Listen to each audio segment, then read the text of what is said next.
Hello friends, welcome to today's class. आज हम discuss करने वाले हैं बहुत ही important topic regional planning and development, प्रादेशिक नियोजन तथा विकास का क्वेश्चन पेपर। किस टाइप के क्वेश्चंस एग्जाम में आते हैं, स्टूडेंट्स की डिमांड पर मैंने ये क्वेश्चन पेपर कहा आज डिस्कस करते हैं। तो चलिए स्टार्ट करते हैं। कौन कौन से किस प्रकार के क्वेश्चन जो है वो एग्जाम में पूछे जा सकते हैं। सबसे पहले एक नंबर के क्वेश्चन होंगे ऑब्जेक्टिव टाइप, जिनको आपने वन वर्ड या वन सेंटेंस में आपने आंसर देना है। हाँ जी, सबसे पहले लिखेंगे when did NITI Aayog in India came into existence. सबसे पहले नीति आयोग जो था वो भारत में कब आया। तो इसका सही उत्तर है 1 जनवरी, ठीक है, 2015। ठीक है, बहुत सारी बुक्स में 2016 लिखा है, तो आप वो 2016 भी कर सकते हैं। वैसे द राइट आंसर इज 2015। चलते हैं सेकंड क्वेश्चन की तरफ। पीसेन has divided India into how many macro level planning regions. ठीक है, तो कितने मैक्रो लेवल प्लानिंग रीजन्स में पीसेन के उत्तर ने डिवाइड किया है? 13 मैक्रो लेवल में है। और अभी पूछा नहीं किया है लेकिन मैं आपको बता रही हूँ 35 जो है वो मेसो प्लानिंग रीजन्स में डिवाइड किया गया है। ठीक है, आपको एग्जाम में पूछा जा सकता है। तो मैंने दोनों बता दिया आपको, 13 मैक्रो लेवल और 35 जो है वो मेसो लेवल पे है। ठीक है, चलते हैं नेक्स्ट क्वेश्चन की तरफ, थर्ड क्वेश्चन की तरफ।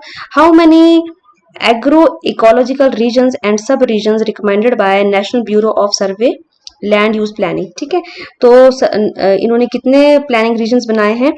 तो सबसे पहले 20 जो है total agro ecological planning regions हैं।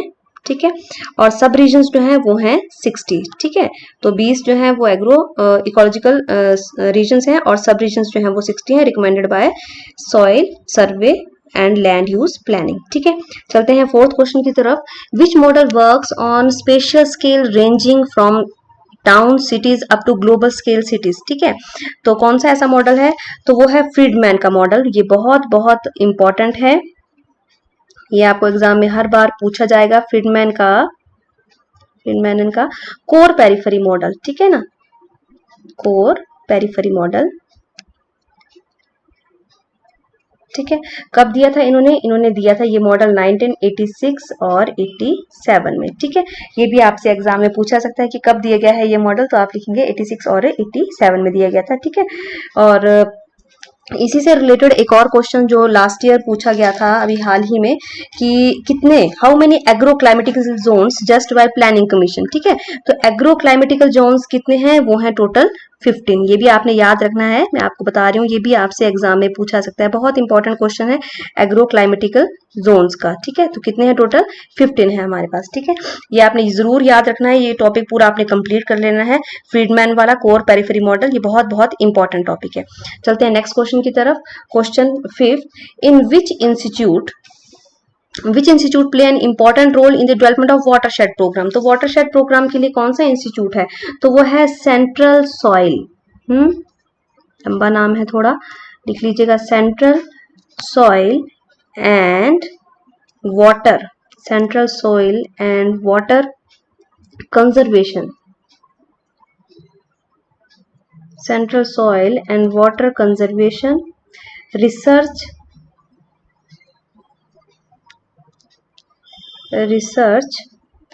And training institute, Dehradun. ठीक है, याद रखिएगा देहरादून, मैं यहां लिख देती हूँ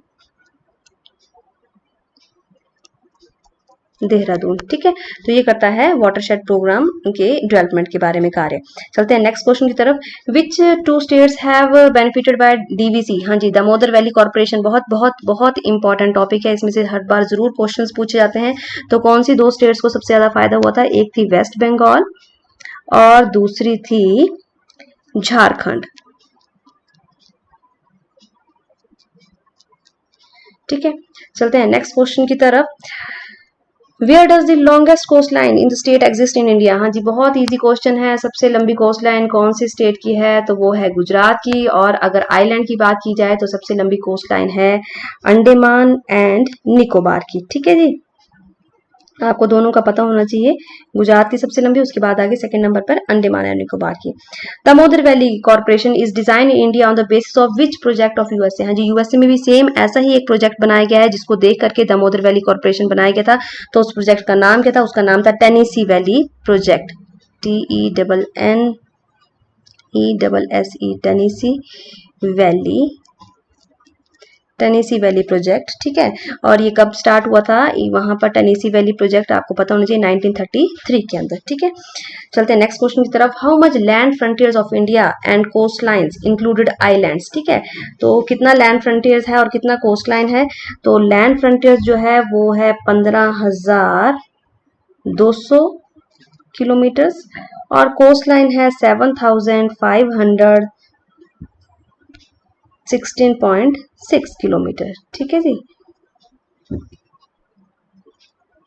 इन which planning period tribal sub plan was started in India, हाँ जी कौन से पीरियड में, हाँ जी ट्राइबल के ऊपर भी एक मैंने सेपरेट वीडियो बनाया है, tribal integrated tribal development programme के ऊपर। तो ट्राइबल जो सब प्लान था वो स्टार्टेड हुआ था भारत के अंदर 5th 5 ईयर प्लान के अंतर्गत, 5th 5 ईयर प्लान जो था, ठीक है। और कब हुआ था ये स्टार्ट, ये हुआ था 1974 से लेकर के 1979 तक का जो पीरियड था, तब ये स्टार्ट हुआ था प्रोग्राम, ठीक है। तो ये थे एक एक नंबर वाले क्वेश्चन जिनको आपने 1 वर्ड या 1 सेंटेंस में देना है। चलते हैं नेक्स्ट पार्ट की तरफ, किस टाइप के क्वेश्चन है। देखिए वही क्वेश्चन पूछा गया दोबारा से, right A short note on NITI Aayog, ठीक है। नीति आयोग के ऊपर आपने 3-4 लाइनों में आपने इसको एक्सप्लेन करना है। नेक्स्ट क्वेश्चन है right A short note on the types of regional planning. Regional planning के ऊपर मैंने बिल्कुल सेपरेट एक वीडियो बनाई है बहुत आप लोगों की डिमांड के ऊपर, तो उसमें ये मैंने एक्सप्लेन किया है कि कितनी टाइप की रीजनल प्लानिंग होती है, physical regional planning, economic regional planning, ठीक है, अलग अलग टाइप्स बताएं, एलोकेटिव रीजनल प्लानिंग, तो वो सारे मैंने बताया, आप उस वीडियो को देख सकते हैं और वहां से आपको काफी हेल्प मिल जाएगी, ठीक है। हाँ जी, discuss the main objective of integrated tribal development programme. तो integrated tribal development programme Bharat में बहुत जो ट्राइबल एरियाज हैं इसके ऊपर भी मैंने एक वीडियो बनाई है जिसमें मैंने भरमौर के बारे में डिस्कस किया है।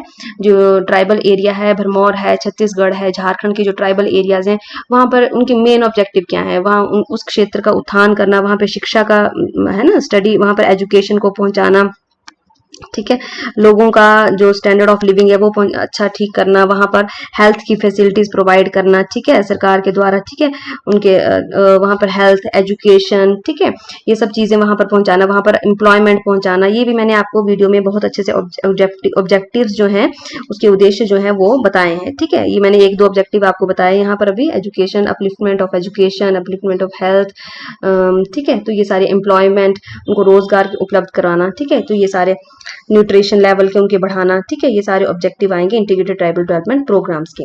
नेक्स्ट क्वेश्चन है describe in brief about the major dams of Damodar valley. हाँ जी, डीवीसी के ऊपर मैंने बताया था आपको, बहुत सारे बांध बनाए गए हैं, कुल 7 बांध बनाए गए हैं, ठीक है, तिलैया बांध है, टिहरी बांध है, ठीक है, बहुत सारे बांध हैं जो उसमें बनाए गए हैं, उन सब के आपने नाम लिखने हैं और वो कौन कौन सी नदियों के ऊपर बनाए गए वो भी आपने लिख सकते हैं इसमें। ये मैंने जो वीडियो बनाई है डीवीसी के ऊपर उसमें मैंने क्लियरली मेंशन किया है कितने बांध हैं और वो कौन कौन सी नदियों के ऊपर बनाए गए हैं, तो वहां से आपको काफी हेल्प मिल जाएगी, एक बार आप देख लीजिएगा।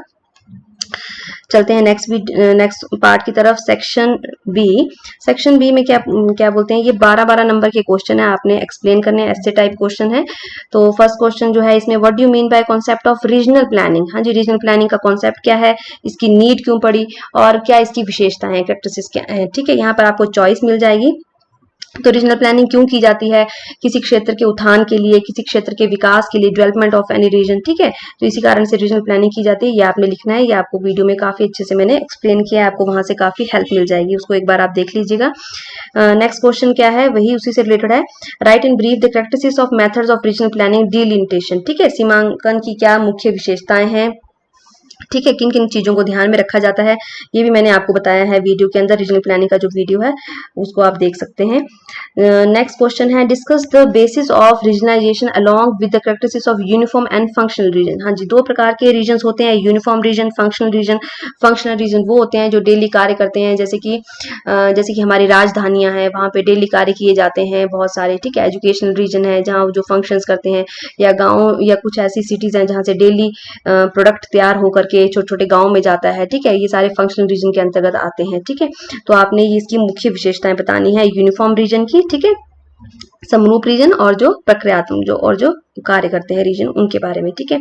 नेक्स्ट क्वेश्चन है describe the major agro ecological and sub regions of the plains of India, ठीक है, प्लेन्स ऑफ इंडिया जो ग्रेट प्लेन्स ऑफ इंडिया है जिसको हम गंगा ब्रह्मपुत्र का प्लेन बोलते हैं, वहां के कौन से एग्रो इकोलॉजिकल रीजन्स हैं और जो सब रीजन्स हैं उनके बारे में हमने उनको डिवाइड करके उनको बताना है, ठीक है। नेक्स्ट क्वेश्चन है सेक्शन डी का, what do you mean by regional development. हाँ जी, रीजनल डेवलपमेंट से क्या अभिप्राय है आपका, और discuss the main factors controlling regional development and types of regional development, ठीक है। तो रीजनल डेवलपमेंट के टाइप्स क्या होते हैं वो हमने बताने हैं इसके अंतर्गत, तो ये आएगा इसके अंतर्गत। नेक्स्ट क्वेश्चन की तरफ चलते हैं, discuss the core periphery model. हाँ जी, जो मैंने आपको बताया था बहुत इंपॉर्टेंट है कोर पेरिफेरी मॉडल, जो कि फेडमैन ने दिया था, ठीक है। तो ये क्या है और इसके बारे में आपने diagram with the help of diagram आपने बना सकते हैं, आप इस क्वेश्चन को अटेम्प्ट करना है आपने, ठीक है। 1986-87 में दिया गया था ये मॉडल, ठीक है। तो ये आपने बताना है इसके बारे में, ठीक है। चलते हैं नेक्स्ट क्वेश्चन की तरफ, section D, discuss the modify guideline of border area development programme. Border area development programme क्या है, उसकी क्या न्यू गाइडलाइन है। उसके बाद discuss briefly the various aspects of Damodar valley. Damodar valley की क्या वेरियस एस्पेक्ट्स हैं, क्या प्रभाव पड़ा है क्षेत्रों के ऊपर, वो सब हमने डिस्कस करना है इस क्वेश्चन के अंदर, ठीक है। आई होप आपको इस पेपर से काफी हेल्प मिलेगी। तो मिलते हैं नेक्स्ट वीडियो में, टिल देन गुड बाय।